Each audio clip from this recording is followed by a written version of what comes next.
नमस्कार, स्वागत है आपका। आप देख रहे हैं अपना बिहार। मैं हूं आपके साथ सुमित झा। कोरोना संक्रमण की लहर कमजोर पड़ी है और अब राज्य में अनलॉक की प्रक्रिया शुरू हो सकती है। जो खबर मिल रही है उसके मुताबिक लॉकडाउन खत्म हो सकता है, हालांकि कई शर्तें लागू रह सकती हैं।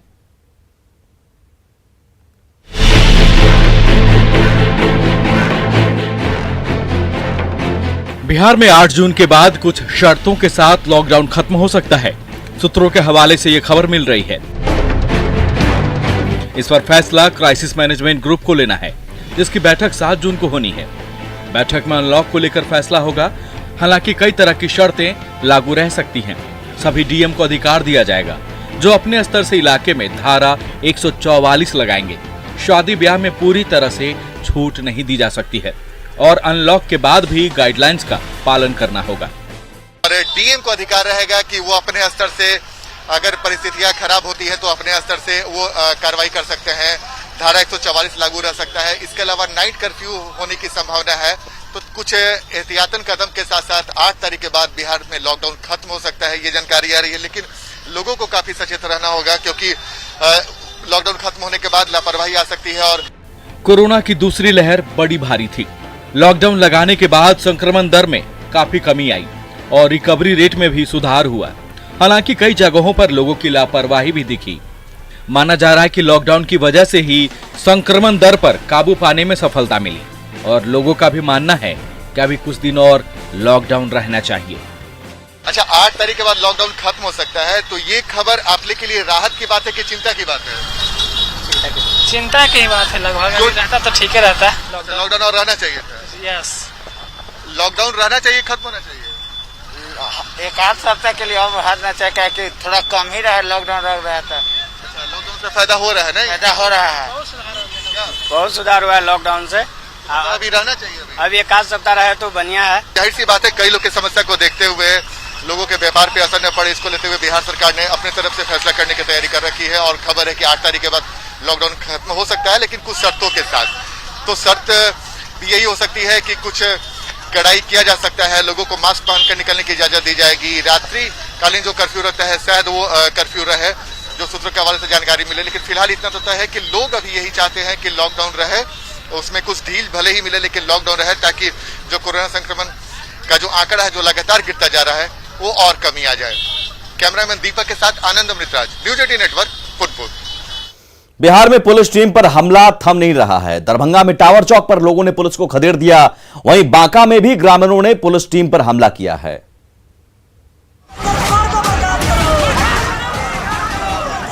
पुलिस गश्ती दल को खदेड़ने का ये वीडियो दरभंगा टावर चौक का है, जहां पुलिस प्रशासन के खिलाफ लोगों का गुस्सा फूट पड़ा। बताया जा रहा है कि टावर चौक के पास एक दुकानदार सड़क पर जख्मी गाय के लिए दवा लाने निकला था। उसी दौरान गश्ती दल ने बिना कारण जाने लॉकडाउन पालन करने के नाम पर दुकानदार की पिटाई कर दी, जिसके बाद लोगों का गुस्सा पुलिस प्रशासन के खिलाफ उबल पड़ा। आक्रोशित लोगों ने पुलिस को खदेड़ दिया और पुलिस टीम को जान बचाकर भागना पड़ा।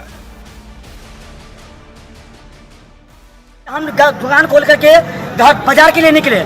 जैसे ही बाजार के लिए निकले, मेरे दुकान के आगे में एक छोटा सा गाय जो मूर्छित अवस्था में पड़ा हुआ था, तो मैं पानी पिलाने के लिए उसका दवा खिलाया हूँ और उसके पैर पर जख्मी था। हम पैर पे मलहम लगा रहे थे।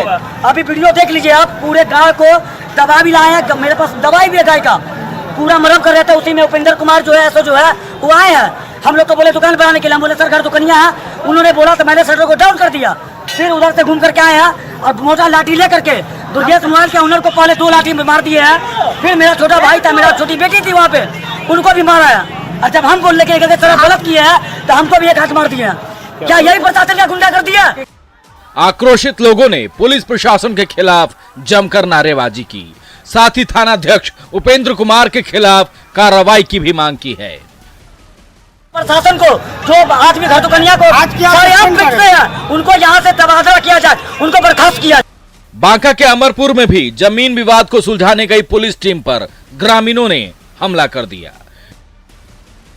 मेहगाड़ा मोड़ के पास ग्रामीणों ने थानाध्यक्ष और सीओ पर तीर से हमला किया।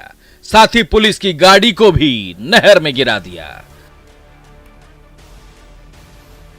सवाल है कि आखिर बिहार में पुलिस टीम पर लगातार हमले क्यों हो रहे हैं? क्या लोगों के मन से पुलिस का खौफ खत्म हो गया है? दरभंगा से विपिन कुमार दास के साथ बांका से नागेंद्र द्विवेदी की रिपोर्ट।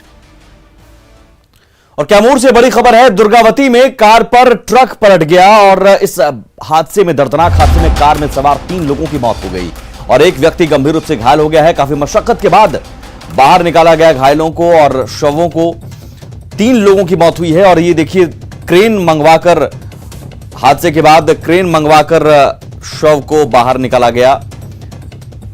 हादसे के बाद की ये तस्वीरें हैं। कार पर ट्रक पलट गया जिस वजह से यह हादसा हुआ और कार में सवार 3 लोगों की मौत हो गई, जबकि एक व्यक्ति गंभीर रूप से घायल हो गया है। मुजफ्फरपुर के औराई के जेडीयू नेता गजनफर हुसैन को पिटाई के मामले में जेल भेज दिया गया है। आज कोर्ट में पेश किया गया, जहां से उसे जेल भेज दिया गया।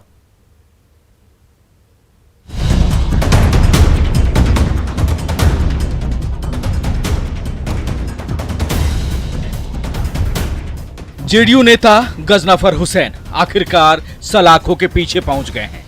कोर्ट में पेशी के बाद उन्हें जेल भेजा गया है। दरअसल गजनफर हुसैन पर अपने गुर्गों के साथ मिलकर अपने ही बिजनेस पार्टनर विकास तिवारी और उसके ड्राइवर गोलू चौधरी की बेरहमी से पिटाई का आरोप है। उसके बाद दिलीप ऊपर से बुलाया, हम लोग को बुलाया तो हम लोग कहीं जिसमें हम लोग हैं तो गए ऊपर जाने के बाद जैसे ही ऊपर चढ़े के पीछे नीचे वाला गेट का लॉक लगाया और ऊपर में सीसीटीवी कैमरा का बटन काटा और उसके बाद लगा हम लोग को बॉट से मारने, पिस्टन के बॉट से मारने लगा और लोहा से मारने लगा, एकदम सड़िया उड़िया से पूरा बर्छा उर्छा सबसे मार रहा था और नोखीला पिलास लेके नाखून भी 2 ठो खींच लिया है। मामला जैसे शिफा हॉस्पिटल में हम पार्टनर हैं और हम विजिट करने, अभी लॉकडाउन के कारण जो है सुबह निकलते हैं, 6 बजे तक यहाँ पहुँच जाते हैं, 6 से 10 विजिट करते हैं, फिर मुजफ्फरपुर ऑफिस। हालांकि गजनफर हुसैन ने खुद को निर्दोष बताते हुए आम लोगों पर पिटाई का आरोप लगाया है। मतलब जो है विकास जी दिलीप जी को मारे हैं, इसीलिए आप मारे? नहीं, मैं नहीं मारा। उसके बाद जब मारने लगे तो पीछे से जब ओवर हल्ला हंगामा हुआ, इनको मारने लगा तो नीचे से कुछ लोग आदमी गया और कुछ हॉस्पिटल के भी लोग थे और कुछ नीचे से भी लोग, मतलब जो ग्रामीण लोग थे वो देखे कि क्रिमिनल से घुस गया है। उसके बाद वो पत्थर से मारे, जब इनको पिस्टल भिड़ाया हुआ था वो पत्थर से मारा, जब उनके सर पर लगा तो वो गिरा और उसके बाद मतलब जो है वो अपना हथियार और जो इनसे बैग छीना था रुपया वाला वो नीचे फेंक दिया। नीचे उसका 2 आदमी पहले से खड़ा हुआ था। इधर गजनफर हुसैन पर लगे आरोपों को लेकर सियासत भी तेज हो गई है। विपक्ष ने जेडीयू नेता के खिलाफ मोर्चा खोल दिया है। गजनफर हुसैन है जो जेडीयू के जिला के या प्रदेश में महासचिव हैं, सीतामढ़ी के जेडीयू के प्रभारी भी हैं, और उनके द्वारा अपने बिजनेस पार्टनर के ड्राइवर को बेरहमी से मारना और उसका नाखून उखाड़ लेना, ये तो अपने आप में साफ दर्शाता है कि ये सरकार में लॉ एंड ऑर्डर नाम की कोई चीज नहीं है। सार्वजनिक जीवन में जनप्रतिनिधियों से बेहतर आचरण की उम्मीद होती है। ऐसे में गजनफर हुसैन पर लगे आरोपों से आम जनता में जनप्रतिनिधियों की छवि को लेकर सवाल तो उठेंगे ही।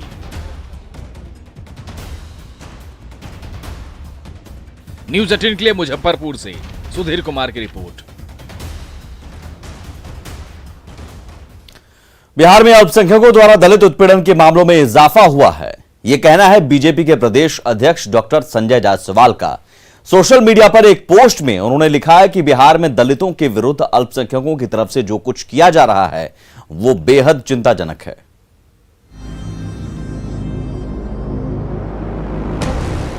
मुख्यमंत्री नीतीश कुमार, इस बार 3 नंबर के पार्टी हैं, मुख्यमंत्री नीतीश कुमार।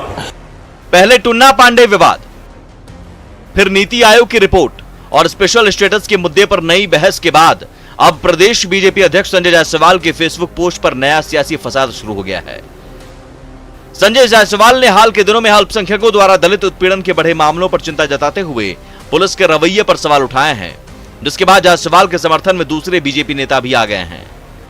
इन दिनों लक्षित करके और अति पिछड़े लोग, दलित समुदाय के लोगों को प्रताड़ित किया जा रहा है उन पर किस प्रहार किया जा रहा है।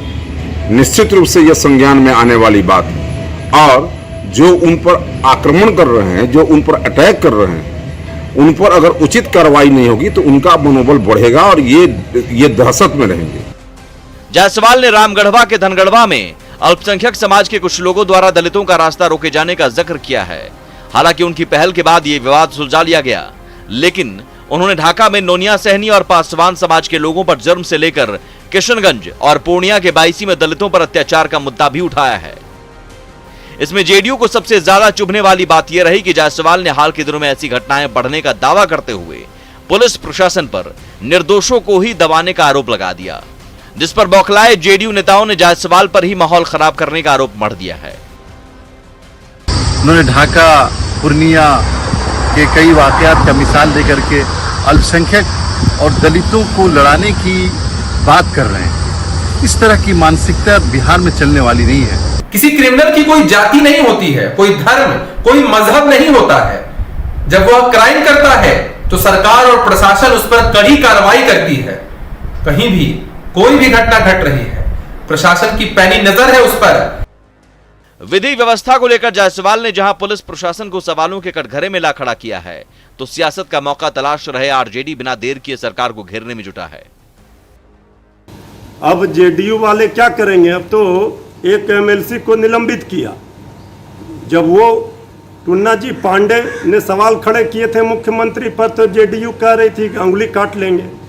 अब बीजेपी के माननीय प्रदेश अध्यक्ष ने जब सवाल खड़ा किया तो अब जेडीयू क्या करेगी? अब हाथ काटेगी। हैरानी की बात है कि बड़े बड़े मुद्दों पर जहां दोनों दल एक दूसरे का दामन बचाने में लगे रहते हैं, इन दोनों छोटी छोटी बातों पर एक दूसरे के सामने सीना तान कर खड़े हो जाते हैं। Bureau report, news 18। खबर मुजफ्फरपुर से। एनटीपीसी की लापरवाही से 3 बच्चे हाईटेंशन तार की चपेट में आने से झुलस गए, जिनमें से 2 की हालत नाजुक है। बताया जा रहा है कि कोठिया गांव में एनटीपीसी का ऐश डैक है, जहां छाई का डैम बना हुआ है। यहां से 1.32 केवी का ट्रांसमिशन लाइन गुजरता है, जिसका तार काफी नीचे आ गया है और उसका इंडक्शन करंट ऐश डैम के पानी में फैल गया है। तीनों बच्चे उधर से गुजर रहे थे और करंट की चपेट में आ गए। एनटीपीसी को खबर करने पर लाइन काटी गई और गंभीर रूप से झुलसे 2 बच्चों को इलाज के लिए एसकेएमसीएच भेजा गया। घटना को लेकर स्थानीय लोगों में काफी आक्रोश है। हाई टेंशन वायर से लगता है वो कांटेक्ट में आ गए थे। ठीक है, उसमें 2 का हालत गंभीर था, एक है जो ठीक था, तो उसको जो जिनका जो गंभीर थे उन्हें रेफर कर दिया गया प्राथमिक उपचार के बाद। आज बहुत बड़ा घटना हुई है एनटीपीसी के लापरवाही के कारण। लगातार एनटीपीसी को हम लोगों ने सूचना दिया कि उसका हाई वोल्टेज तार जो डैम से सटे हुए जमीन के पास आ चुकी थी। हम लोगों ने लगातार उसको सूचना दी है, लेकिन एनटीपीसी हर बात को अनसुनी कर देती थी। पूर्वी चंपारण में स्वास्थ्य विभाग ने एक डॉक्टर को मृत घोषित कर दिया और रिटायरमेंट में मिलने वाले लाभ का घपला कर लिया। इस खुलासे से विभाग में हड़कंप मचा है। पूर्वी चंपारण में स्वास्थ्य विभाग का एक और कारनामा सामने आया है। अपने ही अस्पताल से वीआरएस लिए हुए महिला डॉक्टर को मृत घोषित कर कर्मियों ने रिटायरमेंट लाभ का घपला किया है। विभागीय कागजातों में मृत डॉक्टर अमृता जायसवाल ने डीएम और सिविल सर्जन को फोन कर और व्हाट्सएप मैसेज भेजकर अपने को जीवित बताया है, जिसके बाद स्वास्थ्य विभाग में एक और खुलासे से हड़कंप मच गया। उन्होंने 2013 में वीआरएस लिया था। वीआरएस लेने के बाद ओमान चली गई, लेकिन उन्हें एलआईसी और जीपीएफओ का सेवांत लाभ नहीं मिला। इधर स्वास्थ्य विभाग के कुछ कर्मियों की मिलीभगत से डॉक्टर अमृता जायसवाल को मृत घोषित करके उनकी सेवांत लाभ की राशि के गबन का प्रयास किया गया, जिस पर सिविल सर्जन अखिलेश्वर प्रसाद सिंह के हस्ताक्षर भी हो गए हैं। इस बात की जानकारी जब डॉक्टर अमृता जायसवाल को लगी तो उन्होंने इस संबंध में डीएम शीर्षत कपिल अशोक, सिविल सर्जन अखिलेश्वर प्रसाद सिंह समेत कई अधिकारियों को व्हाट्सएप मैसेज भेजकर खुद को जीवित बताते हुए सारे मामले की जानकारी दी। पटना के मीठापुर बस स्टैंड की जगह अब पाटलिपुत्र बस स्टैंड से बसें खुलेंगी, लेकिन यहां जाने का साधन नहीं है। ऐसे में लोगों को बस स्टैंड तक जाने में मुसीबत झेलनी पड़ सकती है। 16 जून से मीठापुर बस स्टैंड के बजाय बैरिया स्थित पाटलिपुत्र अंतर्राज्यीय बस पड़ाव से बसों का परिचालन होगा। परिवहन विभाग और पटना जिला प्रशासन ने पहले ही इसको लेकर घोषणा की है। प्रशासनिक तौर पर आदेश तो जारी कर दिया गया है, लेकिन यहां से गया और जहानाबाद के लिए भी बसों का परिचालन बंद है। तो दूसरी जगहों के लिए बसों का परिचालन यहाँ से कैसे शुरू होगा, ये बड़ा सवाल है। यहाँ ना तो यात्रियों के लिए सुविधा है, न ही ट्रैफिक पुलिस कर्मियों के लिए। इससे सबसे भारी परेशानी हो रही है। आप लोग की ड्यूटी नहीं हो रही क्योंकि पैसेंजर भी नहीं आ रहे हैं। बस क्यों नहीं खुल रही है? बस लॉकडाउन की वजह से नहीं खुल रही है। लॉकडाउन के लिए तो सभी जिलों के लिए बसें खुल रही हैं, यहाँ से क्यों नहीं खुल रही है? सर इसकी जानकारी के लिए आप ऊपर से बात कर लीजिए सर। आप लोग के लिए यहाँ साइड नहीं बनाया गया? साइड अभी तो नहीं है फिलहाल। तो इस जिलाधी धूप में आप लोग कैसे ड्यूटी करें? अब जो है सर उसी में एडजस्ट करेंगे। भागलपुर में नशे के सामान की तस्करी के आरोप में गिरफ्तार 3 युवकों में एक आरोपी पुलिस को चकमा देकर थाने से फरार हो गया। पुलिस ने इन तीनों को स्मैक की तस्करी के आरोप में गिरफ्तार किया था। दीपनगर थाने से एक आरोपी के फरार होने के बाद पुलिस ने काफी तलाश की, लेकिन वो नहीं मिला, जिसके बाद उसकी फिर से गिरफ्तारी के लिए छापेमारी पुलिस कर रही है। वहीं बाकी 2 आरोपियों को पुलिस ने कोर्ट में पेशी के बाद जेल भेज दिया है।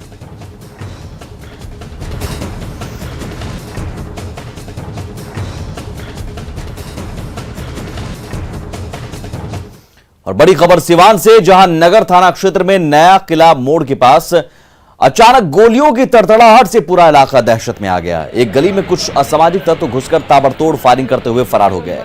घटना की सूचना पर नगर थाना पुलिस दलबल के साथ मौके पर पहुंची और पूरे मामले की जांच शुरू कर दी। फिलहाल गोली किसने और क्यों चलाई, पुलिस ने सारे सवालों का जवाब ढूंढने में लगी है पुलिस। वहीं घटना के बाद काफी देर तक अफरा तफरी का माहौल दिखा। शराब माफिया के खिलाफ सिवान पुलिस को बड़ी कामयाबी हाथ लगी है। पुलिस ने सराय ओपी थाना क्षेत्र के छपरा सिवान मुख्य पथ पर लावारिस कंटेनर से 50 लाख की शराब बरामद की है। पुलिस ने शराब लदे कंटेनर को जब्त कर सराय ओपी लाया, जहां ट्रक की तलाशी लेने पर उसमें से भारी मात्रा में शराब पाई गई। कंटेनर पर राजस्थान का नंबर प्लेट लगा हुआ है। गाड़ी के नंबर के आधार पर पुलिस ने शराब माफिया की तलाश शुरू कर दी है।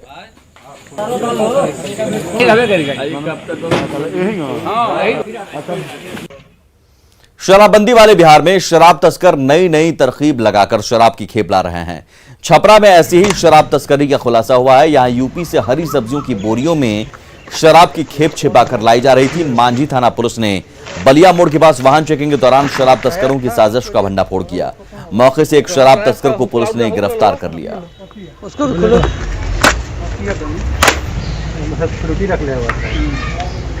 बहुत साथी रही, बहुत दिन से हमको लग रहा है ये में था। 15 दिन पहले पूर्णिया के मीनापुर गांव के वार्ड नंबर 4 में जब जनप्रतिनिधि सड़क बनवाने में नाकाम हो गए तो ग्रामीणों ने खुद चंदा इकट्ठा कर कच्ची सड़क बना दी है। इस गांव में 50 परिवार के लोग रहते हैं, लेकिन सड़क को लेकर परेशान थे। ग्रामीण सड़क के लिए अपनी जमीन भी देने को तैयार थे, लेकिन उसके बाद भी गांव में सड़क का निर्माण नहीं हुआ तो मिट्टी की सड़क बना ली। ग्रामीणों ने अब मांग की है कि कम से कम जनप्रतिनिधि इसे ईंट सोलिंग करा लें, जिससे कीचड़ ना हो। बोले 5 साल तक दौड़ते रहे गांव समाज वाले, किसी का भी नहीं सुने। तो ये लोग जो है लास्ट में हमको बोले कि कैसे बनेगा। हमने कहा कि क्या कीजिएगा, चंदा चपाटी करके बनाइए। तो चंदा चपाटी करके जो है बनाए। हमारे पास जो मिट्टी था तो मिट्टी दे दिए। नेटवर्क 18 फेडरल बैंक संजीवनी गाड़ी भारत के कोविड प्रभावित जिलों में जा रही है। वैक्सीन के लिए जागरूकता फैलाने की हमारी इस मुहिम को आप भी अपना सहयोग दीजिए। चलिए आपको दिखाते हैं संजीवनी गाड़ी अब तक कहां गई और आज कहां है।